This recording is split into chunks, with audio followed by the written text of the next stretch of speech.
terjadi dan berkaitan dengan pelayanan sosial itu ya tentunya kita semua kan tidak bisa sendirian, kita punya istilahnya sesuai dengan perkembangan masyarakat.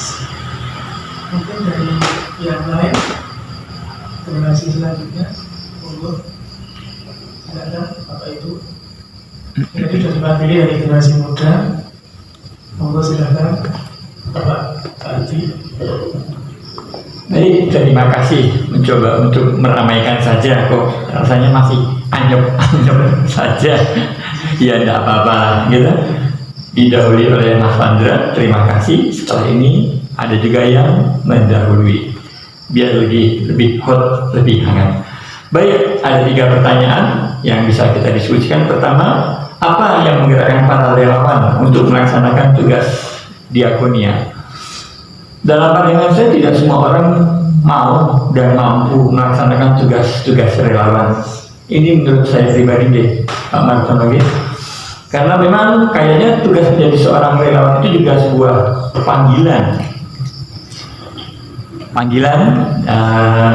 Yang nggak tahu saja kenapa ada orang yang tiba-tiba tergerak untuk membantu, tapi ada juga orang yang kadang tidak tergerak untuk tidak membantu.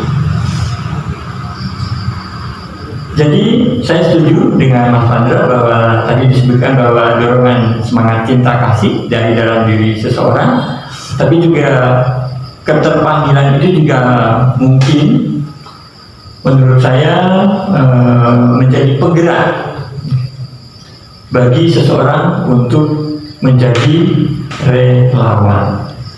Yang kedua, sudahkah kita juga melaksanakan tugas pelayanan? Terus terang, saya pribadi juga belum pernah menjadi seorang relawan gitu, karena yang saya pahami selama ini kadang tugas-tugas kayak gini adalah tugas-tugas dari sebuah organisasi yang besar gitu, katakanlah Palang Merah gitu. Nah, saya belum pernah bergabung dengan organisasi seperti itu, atau mungkin Karina. Saya juga merasa bukan wong Karina, walaupun saya warga Kas gitu.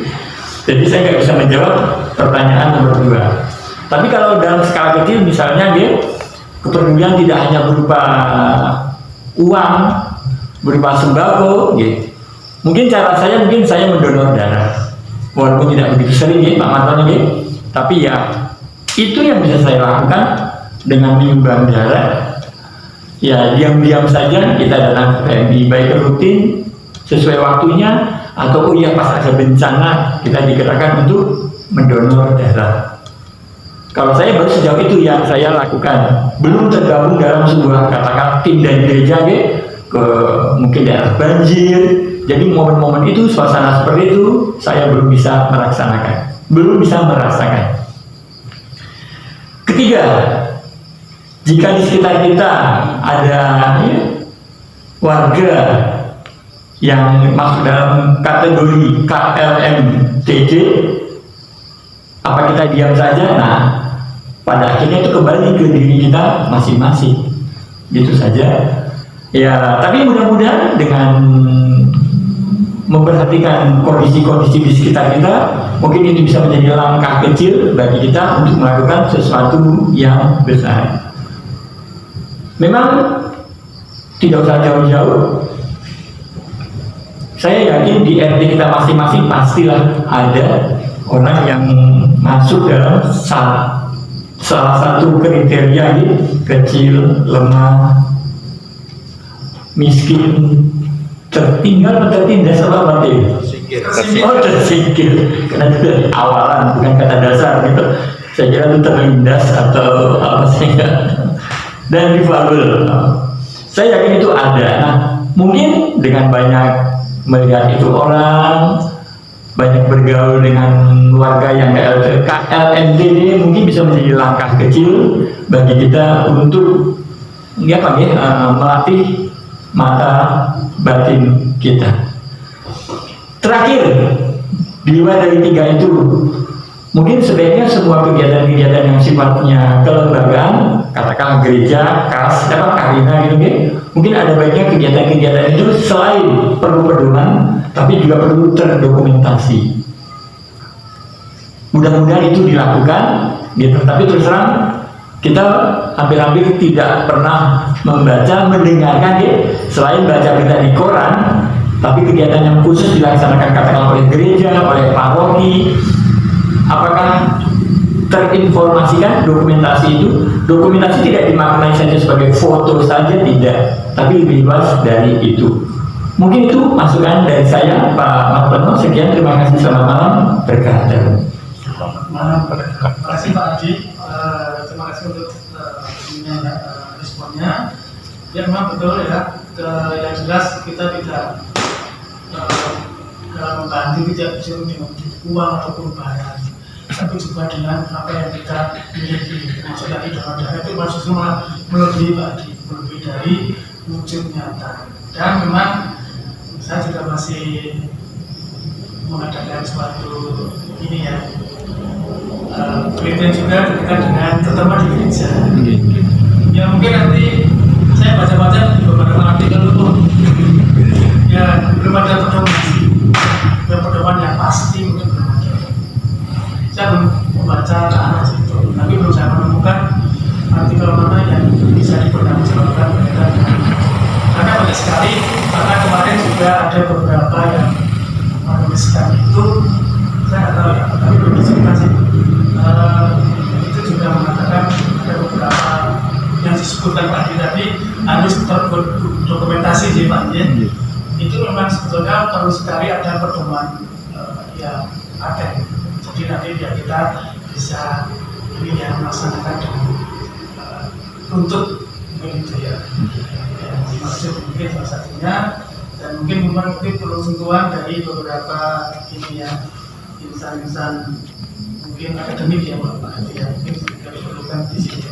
Dan karena nanti kita bisa ke arah situ, terutama di dalam mohon maaf Bapak Ibu sekalian, dalam hal untuk kegiatan gereja juga, hal-hal kita juga menggandeng kaum akademik, mungkin itu yang jadi masukan pada Dewan Paroki saat ini. Itu hanya masukan saja, karena bisa kedepannya ini lagi. Ya mungkin tadi dari Mas Panda sudah ada, Pak Adi dari sekarang juga, mungkin dari yang Pak Kus ini Pak perwakilan. Tadi memang saya sengaja persingkat, saya mengajak diskusi, karena ya mungkin diskusi, jangan sampai nanti saya beberapa kali mengadakan apa itu 3 kali kalau salah yang mengikuti APP ini kalau agak pasif juga. Jadi nanti monggo Bapak Ibu silakan ditanggapi. Mungkin dari utara ataupun dari yang paling utara, silakan. Monggo, dia mungkin bisa biar muncul Mas sudah. Monggo, ya Ibu, yang dari sebelah sini, yang pertama muda atau bapak-bapak. Artikelnya ini siapa nanti tahu nanti ada generasi yang bikin kualitas. Menurut Ibu,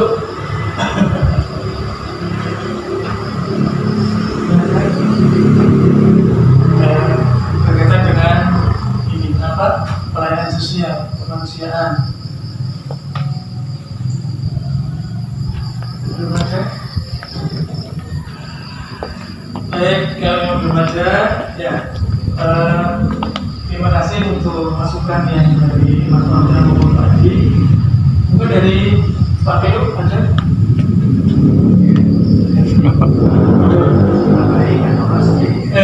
Baik. Nomor 1 tadi sudah, nomor 2 sudah. Mungkin nomor 3 saja. Apa yang mau kita lakukan terhadap umat KLMTD dan yang sedang menderita di sekitar kita? Apakah kita diam saja?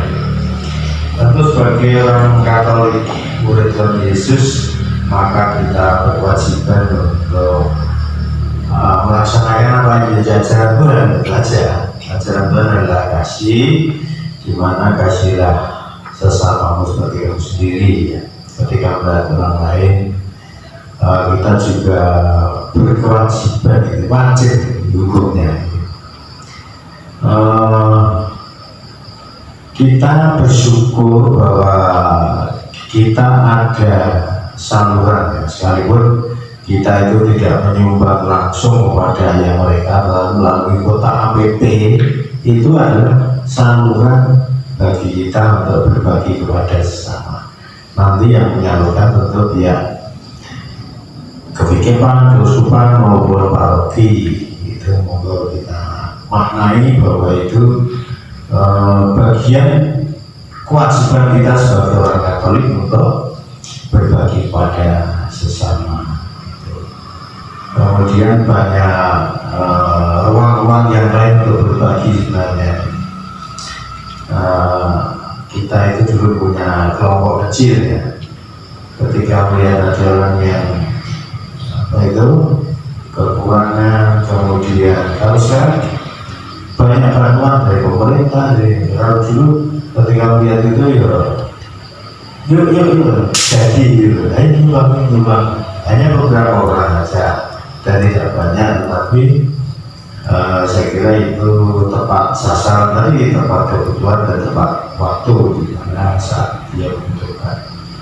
Itu saya kira itu naluri yang harus dibangun oleh orang Katolik, harus naluri ketika melihat itu. Dan kelompok kami sementara vakum karena bantuan itu sekarang banyak hijau, pemerintah sekarang juga banyak melalui itu. Ya nanti kalau menjangkau bencana itu ya kalau bencana sekarang juga banyak juga ruang-ruang untuk sana. Dari Aceh kemarin di kantor ada, kemudian di Bintang Timur ada, gitu, di Kopi itu juga. Ya saya kira itu bahwa berempati adalah kewajiban kita sebagai murid Tuhan Yesus. Kalau kita mengaku murid Tuhan ya kita wajib melaksanakan apa yang menjadi itu perintah Tuhan, ajaran-ajaran Tuhan ya. Sebab kalau kita itu menjadi mengaku sebagai murid berarti tidak melaksanakan, itu ya artinya ya kurang apa sesuai harapan Tuhan itu sendiri. Saya kira itu Pak. Terima kasih. Baik, terima kasih Pak Anton atas respon dan juga pencerahannya pada malam ini berkaitan dengan nomor 3, di mana memang terutama di lingkungan Lukas dulu memang kita pernah ya Pak Anton mengenai kelompok kecil, di mana sudah melaksanakan itu semua, dan memang itu didasari dengan rasa cinta kasih yang dari dalam kita. Bapak Ibu dan saudara sekalian, alangkah indahnya kita itu sebagai umat Tuhan, di mana percaya akan Tuhan Yesus Kristus, di mana ajaran yang selama ini masih kami pelajari Bapak Ibu dan kami sendiri terus terang sampai umur kepala 5 ini belum bisa lolos mengenai hal itu, yaitu adalah mengenal diri. Ini selama ini kami menyangka diri untuk berbuat lebih baik. Itu memang sangat memerlukan benar-benar niat yang dari dalam kita sendiri. Karena kita menyangka diri sendiri untuk jangan membuat suatu kejelekan, tapi membuat suatu dan juga ajaran Tuhan Yesus memang dalam hal ini adalah cinta kasih. Itulah yang selama ini memberikan arahan bagi kita semuanya untuk selalu dalam pelayanan yang tulus. Bapak Ibu, akhirnya kita dapat ambil kesimpulan di mana dalam aksi APP ini memang sangat membuat kita menjadi suatu berkat bagi sesama, entah itu yang umat Katolik juga lintas agama, dan umat di tengah kita juga banyak sekali umat-umat yang selalu menjadi pionir di dalam pelayanan kasih. Itu kita sangat terima kasih kepada ajaran Tuhan Yesus, di mana kita sudah menjadi anak-anak Tuhan yang selalu menomorsatukan hukum cinta kasih.